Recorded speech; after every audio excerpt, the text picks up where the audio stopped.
अस्सलाम वालेकुम। Welcome to our channel, welcome to our classes. Online classes में आपको खुशामदीद। Today our topic is normalization. जब हम डेटाबेस की बात करते हैं तो डेटाबेस में इम्पॉर्टेंट टॉपिक है हमारे पास नॉर्मलाइजेशन। नॉर्मलाइजेशन क्या प्रोसेस है, क्यों किया जाता है, what is the purpose of it. अगर हम नॉर्मलाइजेशन करते हैं टेबल्स के ऊपर तो उसके हमारे पास बेनिफिट्स क्या होंगे। तो ये सारे टॉपिक्स जो हैं वो आज हमने डिस्कस करने हैं कि नॉर्मलाइजेशन होती क्या है, डेटाबेस में क्या काम करती है, किस तरह से परफॉर्म किया जाता है, और अगर नॉर्मलाइजेशन होती है तो पहले हमारे पास डाटा किस तरह का होना चाहिए और आफ्टर नॉर्मलाइजेशन हमारे पास क्या उसके बेनिफिट्स आएंगे, और नॉर्मलाइजेशन परफॉर्म करने के लिए हमारे पास कौन कौन सी नॉर्मल फॉर्म्स इस्तेमाल की जाती हैं और उनमें क्या क्या काम किए जाते हैं, ये सब कुछ हमने आज नॉर्मलाइजेशन में डिस्कस करना है। तो नॉर्मलाइजेशन हमारे पास क्या है, एक ऐसा प्रोसेस है जिसमें हम अपने कम्प्लेक्स डाटा को सिंपल डाटा में कन्वर्ट करते हैं। अगर हम इसकी डेफिनेशन या डिफाइन की बात करें तो the process of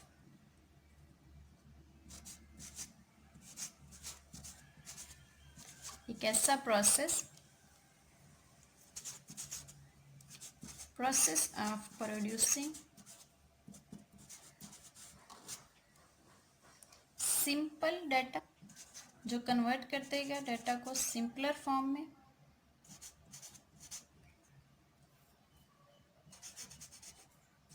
and more reliable.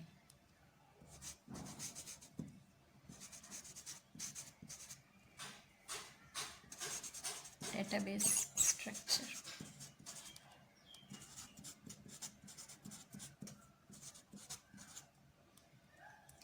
is called normalization.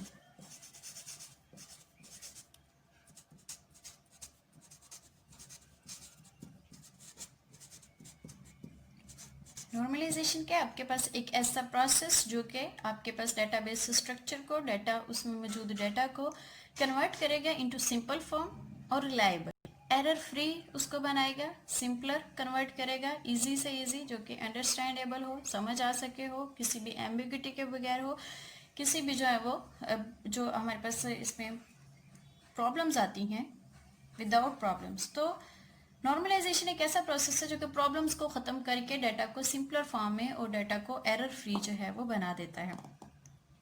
अब नॉर्मलाइजेशन की क्यों जाती है, कैसे करते हैं। जो हमने इसमें प्रॉब्लम्स को ख़त्म करना होता है वो बेसिकली उनको अनोमलीज बोला जाता है। तो नॉर्मलाइजेशन टू रिमूव एनोमलीज क्या काम करती है, रिमूव करती है एनोमलीज को, प्रॉब्लम्स को।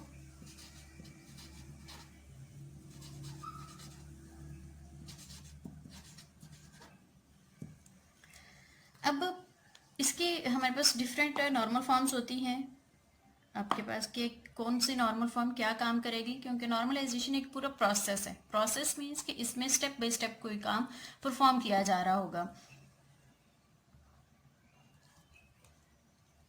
तो हर नॉर्मल फॉर्म की जो है वो अपनी कुछ कंडीशंस होती हैं, हर नॉर्मल फॉर्म की कुछ कंडीशंस होती हैं जो कि फुलफिल करनी होती हैं। ईच नॉर्मल फॉर्म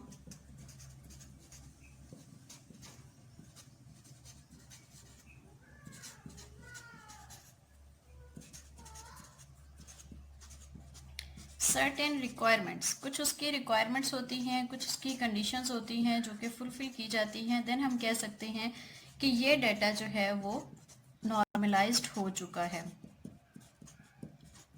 अब इसकी नॉर्मल फॉर्म्स कितनी होती हैं, बेसिकली हमारे पास जो है वो जो आम यूजुअली इस्तेमाल की जाती हैं वो हमारे पास फर्स्ट नॉर्मल फॉर्म होती है, सेकंड नॉर्मल फॉर्म होती है, थर्ड नॉर्मल फॉर्म होती है, एंड सो ऑन। और भी इसके अलावा होती है, हम उस पर भी कंप्लीट अभी इंट्रोडक्शन देखते हैं कि हमारे पास कौन कौन सी नॉर्मल फॉर्म्स होती हैं और उनमें क्या काम किया जाता है और नॉर्मल फॉर्म्स तक हम किस तरह से आते हैं। तो बेसिक इसका पर्पस क्या है कि आपके पास पहले अननॉर्मलाइज्ड डाटा होता है, उस अननॉर्मलाइज्ड डाटा को थ्रू दिस प्रोसेस हम क्या करते हैं, नॉर्मलाइज्ड करते हैं, ताकि हमारा डाटा एरर फ्री हो जाए, हमारे डाटा में जो भी एनोमलीज हैं, जो भी प्रॉब्लम्स हैं वो ख़त्म हो जाए और हमें वो अंडरस्टैंडेबल हो जाए, सिंपल तरीके से हमें वो समझ आने वाला हो। तो इन सारी कंडीशंस को, जो कि हर नॉर्मल फॉर्म की अपनी अपनी होती हैं, उन कंडीशंस को फुलफिल करना लाजमी होता है। अगर वो कंडीशंस फुलफिल होती हैं तो तब हम कह सकते हैं कि ये वाला डाटा अब इस नॉर्मल फॉर्म में आ चुका है। इसके साथ ही और नॉर्मलाइजेशन क्या कर रही होती है? Normalisation identify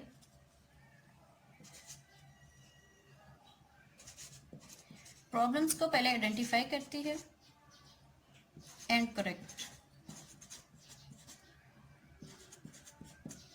the problems. अब वो कोई भी प्रॉब्लम्स भी हो सकती हैं और हम कम्प्लेक्सिटीज़, कुछ भी कम्प्लेक्सिटीज़ हो सकती हैं। अब डाटा की हमारे पास प्रॉब्लम्स क्या हो सकती हैं? फॉर एग्जांपल, डाटा में अगर डुप्लीकेशन आ रही है, रिटेंडेंसी आ रही है, कंसिस्टेंसी नहीं है, सेम डाटा जो है वो दो मुख्तलिफ जगहों पर अलग अलग दिया गया है, तो इस तरह की जितनी भी हमारे पास प्रॉब्लम्स आ रही होती हैं डेटाबेस में डाटा को एंटर करते हुए या उस पर प्रोसेसिंग करते हुए, तो इन सारी प्रॉब्लम्स को ख़त्म किया जाता है। ये सारी हमारे पास प्रॉब्लम्स होती हैं, ये सारी हमारे पास कम्प्लेक्सिटीज़ होती हैं। ठीक है, तो नॉर्मलाइजेशन बेसिक हमने देख लिया कि क्या होती है, कुछ इसकी नॉर्मल फॉर्म्स होती हैं, पर्पस इसका क्या है, मकसद क्या है, काम किस लिए करती है, कि ये आपके पास डाटा को या डाटाबेस में मौजूद डाटा को, डाटा स्ट्रक्चर को कन्वर्ट करती है into simple and normal form में, और जो रिलायबल होती है, जिसमें एरर्स आपके पास मौजूद नहीं होते। तो देख लेते हैं हमारे पास पर्पस ऑफ नॉर्मलाइजेशन है क्या। हमने नॉर्मलाइजेशन के बारे में पढ़ा कि एक ऐसा प्रोसेस होता है जो कि आपके पास सिंपल जो है वो कन्वर्ट कर देते हैं डाटा को। अब मकसद क्या है, क्या क्या काम इसमें किए जाते हैं? तो सबसे पहले जो है वो हमारे पास पर्पस क्या है नॉर्मलाइजेशन का, कि ये डेटाबेस डिज़ाइन को जो है वो एफिशिएंट बनाता है, एफिशिएंट इन परफॉर्मेंस। एफिशिएंट इन परफॉर्मेंस का मतलब क्या है कि आपके पास परफॉर्मेंस किसको बोला जाता है, कारकर्दगी को बोला जाता है। डेटाबेस में डाटा मौजूद है, टेबल्स की फॉर्म में है। अब वहाँ से टेबल से हमने डाटा को जो गेट करना है, वो जितनी जल्दी हमें अपना रिक्वायर्ड डाटा मिल जाएगा, वो उसकी परफॉर्मेंस को बता रहा होता है। तो अगर हमें जल्दी डाटा फाइंड आउट हो जाता है, विदाउट प्रॉब्लम्स मिलता है, तो इसका मतलब है कि परफॉर्मेंस अच्छी है, एफिशिएंट है। तो नॉर्मलाइजेशन जो है वो इसकी परफॉर्मेंस को बेहतर बनाती है, एफिशिएंट बनाती है। तो एक फ़ायदा हमारे पास ये है। दूसरा हमारे पास क्या है कि आपके पास जो है वो ये अमाउंट ऑफ डाटा को कम कर देता है, रिड्यूस कर देता है अमाउंट ऑफ डाटा। रिड्यूस किस तरह से करता है, हमने डिस्कस किया कि आपके पास इसमें जो प्रॉब्लम्स हैं वो ख़त्म हो जाती हैं। अब प्रॉब्लम्स के बारे में मैंने बताया कि रिडंडेंसी होती है, डुप्लीकेशन होती है। अब एक ही वैल्यू जो बार बार आपके पास आ रही है, वो आपकी स्टोरेज कंज्यूम कर रही है। अब अगर वो वाली चीज़ ख़त्म कर दी जाए, डुप्लीकेशन को हम वहाँ से रिमूव कर दें, तो इसका मतलब है कि हमारे पास यूनिक डाटा बाकी रह जाएगा। अब यूनिक रह जाएगा तो वो आपके पास जगह भी कम घेरेगा, इसकी स्टोरेज कम होगी, तो डाटा क्या हो गया, वो आपके पास कम हो गया, रिड्यूस हो गया। तीसरी चीज़ आपके पास क्या है कि ये डेटाबेस डिज़ाइन को, जो हमारे पास प्रॉब्लम्स आ रही हैं, अपडेट की है, इंसर्शन की है, डिलीशन अनोमलीज जो होती हैं, उनको ख़त्म कर देता है। मतलब फ्री ऑफ, रिमूव कर देता है या एलिमिनेट कर देता है, free of update, insert and deletion anomalies. Problems कह लें आप। तो जितनी भी इसमें प्रॉब्लम्स इस तरह की अक्कर होती हैं, वो जब नॉर्मलाइज्ड हमारे पास डाटा हो जाता है, तो फिर हमें इंसर्ट करते हुए कोई प्रॉब्लम नहीं आती, फिर हमें उसको रिमूव करते हुए कोई प्रॉब्लम नहीं आती डाटा में। नेक्स्ट है जी हमारे पास कि और क्या काम कर रहा होता है। ये पूरे नॉर्मलाइजेशन के बाद जो हम टेबल्स आते हैं, वो अकॉर्डिंग टू हमारे पास होते हैं जो रिलेशनल डेटाबेस है उसके रूल्स को फॉलो करते हुए बनाया जाता है। तो नॉर्मलाइज्ड डाटा हो जाएगा तो वो क्या होगा, according to the rules of, according to rules of relational database. अब रिलेशनल डेटाबेस हमारे पास कौन सी है, RDBMS relational database management system, जो आपके पास पूरे according to doctor E.F. Code के जो रूल्स हैं उनको फॉलो करते हुए जो बनाई जाती है वो हमारे पास फुल रिलेशनल डेटाबेस होती है कि जिसमें टेबल्स को ये बताया जाता है कि इसमें रिडंडेंसी नहीं होनी चाहिए, इसमें कौन सी एक की होनी चाहिए, पूरा टेबल किस पे डिपेंड होना चाहिए। तो ये सारी की सारी चीज़ें जो हैं वो हमारे पास ये रूल्स हैं जो डिफरेंट हैं, जो इनको फुलफिल करने के बाद हमारे पास वो नॉर्मलाइज्ड में कन्वर्ट किया जाता है।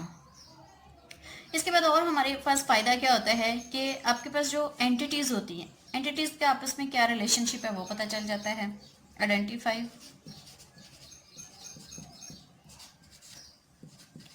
रिलेशनशिप बिटवीन एंटिटीज़, एंटिटीज़ के दरमियान जो रिलेशनशिप है वो हमें पता चल जाता है इससे। Simple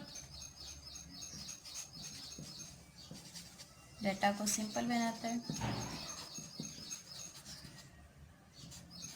and easy to retrieve, data को गेट करना, डेटा को हासिल करना क्या होता है, आसान हो जाता है, उसमें हमारे पास कोई भी प्रॉब्लम नहीं आती। उसके बाद क्या होता है कि आप डेटा को मेंटेन करना जो है वो इजी होता है, easy to maintain.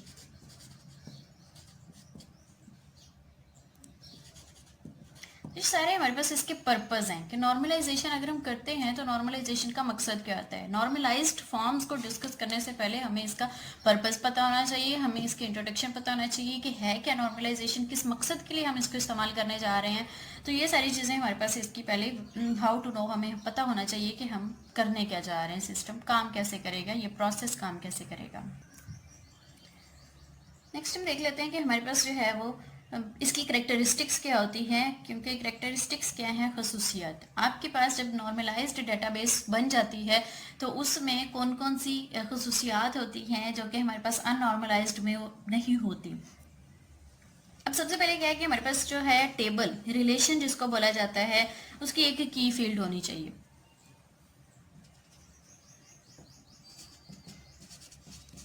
Each relation must have key field। की फील्ड को हम किस तरह से डिस्कस कर सकते हैं। की फील्ड क्या है, आपके पास जो भी प्राइमरी की है, आपके पास वो प्राइमरी की भी हो सकती है, कंपोजिट की भी हो सकती है, मतलब पूरे के पूरे टेबल को एक्सेस करने के लिए आपके पास एक फील्ड किसको बोला जाता है, कॉलम को बोला जाता है। एक ऐसा कॉलम होना चाहिए जो कि पूरे के पूरे टेबल को एक्सेस करवा सके। वो एक भी हो सकता है, दो भी हो सकते हैं, एक से ज़्यादा भी हो सकते हैं। तो मकसद क्या है कि रिलेशन आपके पास ऐसा हो जिसको एक्सेस करने के लिए आपके पास टेबल में की फील्ड लाजमी मौजूद हो, और वो नॉर्मलाइजेशन के बाद आपके पास लाजमी तौर पर होती है। उसके बाद की सारी आपके पास जो फील्ड्स हैं, आपके पास जो कॉलम्स हैं, जो रोज हैं, उनमें सिंगल वैल्यू होनी चाहिए। All fields must have atomic value. Atomic value मतलब क्या है, एटॉमिक डाटा क्या है कि आपके पास सिंगल वैल्यू होनी चाहिए, एक से ज़्यादा उसमें रिपीटिंग ग्रुप्स नहीं होने चाहिए, रिपीटिंग वैल्यूज नहीं होनी चाहिए, एटॉमिक सिंगल वैल्यू होनी चाहिए। नो रिपीटिंग फील्ड्स, आपके पास कॉलम्स वो भी रिपीट नहीं होने चाहिए। मतलब अगर हमने एक नेम का कॉलम रख लिया है तो बार बार हम नेम का कॉलम ही लिखते जाएं, वो नहीं लिखा जाएगा। रोल नंबर है तो वो पूरे टेबल में एक ही कॉलम आएगा, नेम है तो वो एक का कॉलम आएगा, उसकी क्लास है, जॉब है, कुछ भी है तो वो आपके पास एक टेबल में सिंगल टाइम एक कॉलम लिखा जाएगा। उसके बाद क्या होता है कि आपके पास जो टेबल है उसकी जो एंटिटीज हैं, जो एट्रीब्यूट्स हैं, उनके बारे में ही इंफॉर्मेशन लिखी जाए। Must contain information about single entity.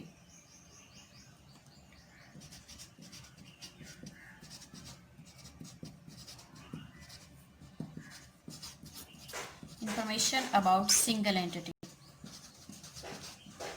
About single entity किस तरह से कि अगर हमारे पास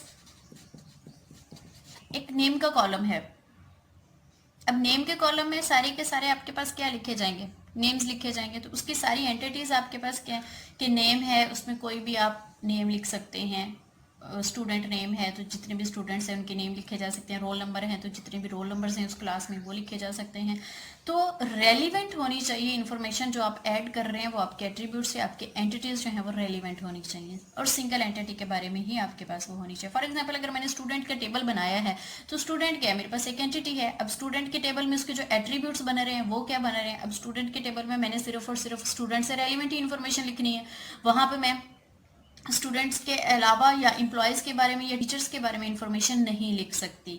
तो स्टूडेंट का टेबल है तो स्टूडेंट के टेबल में स्टूडेंट नेम आ गया, रोल नंबर आ गया, उसकी आईडी आ गई, उसका जो है रजिस्ट्रेशन नंबर आ गया, उसकी क्लास आ गई, सब्जेक्ट आ गई। तो ये सारी के सारी इंफॉर्मेशन किसके बारे में है, एक ही एंटिटी के बारे में, और वो कौन सी एंटिटी है, स्टूडेंट एंटिटी है। अगर मैं टीचर्स का टेबल बना रही हूँ तो टीचर क्या है, एक एंटिटी है, तो टीचर की एंटिटी में क्या आएगा, आपके पास टीचर का नेम आएगा, टीचर की जॉब आएगी, टीचर की डेजिग्नेशन जो है, उसकी सैलरी है। तो ये सारी इंफॉर्मेशन किसके बारे में, वो टीचर के बारे में है। तो हर टेबल या आपके पास जो भी इंफॉर्मेशन आप रख रहे हैं वो सिंगल एंटिटी के बारे में होनी चाहिए, और एक टेबल जो है आप बना रहे हैं जिसके लिए, उसमें आपने सिर्फ और सिर्फ उसी की इंफॉर्मेशन को लिखना है। Each field in a relation must depend on a की फील्ड। ये हम पहले भी डिस्कस कर सकते हैं कि आपके पास जो है वो हर रिलेशन में की फील्ड लाजमी होती है, और वो बाकी के सारे जो टेबल्स में मौजूद फील्ड्स हैं वो आपके पास डिपेंड होनी चाहिए। एक रिलेशन में, एक टेबल में मस्ट डिपेंड होनी चाहिए किसके ऊपर, जो आपके पास की फील्ड है।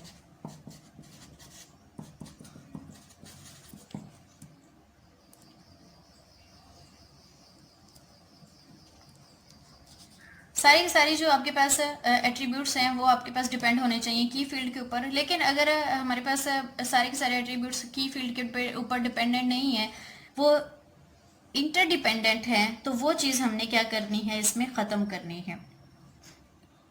टेबल में हमारे पास एक होते हैं की फील्ड्स, और बाकी जो रह जाते हैं, जो आपके पास रिमेनिंग होते हैं टेबल्स में मौजूद एट्रीब्यूट्स, वो होते हैं नॉन की एट्रीब्यूट्स, या नॉन की, उनको आप नॉन की फील्ड्स बोला जाता है। तो वो सारी जो हैं वो म्यूचुअली इंडिपेंडेंट होनी चाहिए, मतलब उनके दरमियान कोई भी डिपेंडेंसी नहीं होनी चाहिए। ऑल नॉन की fields must be mutually independent, कि उनके दरमियान कोई भी आपस में डिपेंडेंसी ना हो। फॉर एग्जांपल हम स्टूडेंट की बात कर रहे थे, तो आपके पास अगर स्टूडेंट के बारे में है तो स्टूडेंट, आपके पास स्टूडेंट का रोल नंबर है, उसका नेम है, उसकी क्लास है।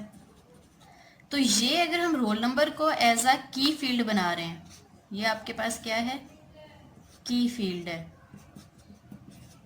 अगर ये सारे इस पे डिपेंड कर रहे हैं, तो ये बाकी आपके पास क्या है, ये आपके पास है नॉन की फील्ड्स।